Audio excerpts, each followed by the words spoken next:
I do not recommend one diet for everybody. I think that, in our country, everyone wants the magic bullet diet, but I don't think there really is one. And I think that you need to individualize it for each patient because our biochemistry, our genetics, our environment is totally different from one person to another.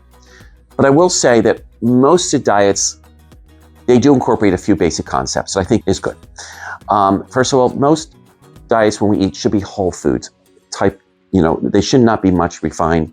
They shouldn't be processed. They shouldn't contain hydrogenated vegetable oils or trans fats or added sugars to them. So whether you eat a keto diet, a Mediterranean diet, a low carb diet, and all these diet things that people want to name today, I believe that they all should have some commonality at the foundational level. One of the criticisms against the keto diet, if you're not doing it right and you're eating just processed meats all day, that's not really a healthy diet. So once again, because that's processed food. So I think you have to be cautious. I think there's a healthy way of doing keto, but there's also a very unhealthy way of doing it too.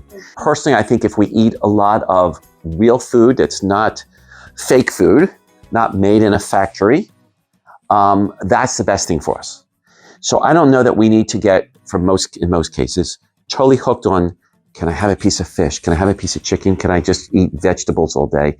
I think that we need a variety of foods, first of all, that studies have shown that about 80% of our calories come from only 20 different foods. So we're eating a very repetitious diet in general for most Americans. I think we need to eat a colorful diet. And so bring in different, colors from different foods. Obviously, you don't want a white diet in a sense, because then it's mostly processed. Personally, I lean towards more of a whole foods, plant-based diet, but that's not to say that I never eat some animal protein. And I do think that eating sort of what they call the Mediterranean diet is generally pretty healthy for most people. I do have many of my cancer patients on more of a whole foods plant-based diet, which I like a lot for reversing of a heart disease, reversing of diabetes, stroke, and obesity. But I have some people who follow a keto diet also, which isn't the worst thing either, especially for some of my breast cancer patients. So I think you need to individualize what you're eating for each individual case.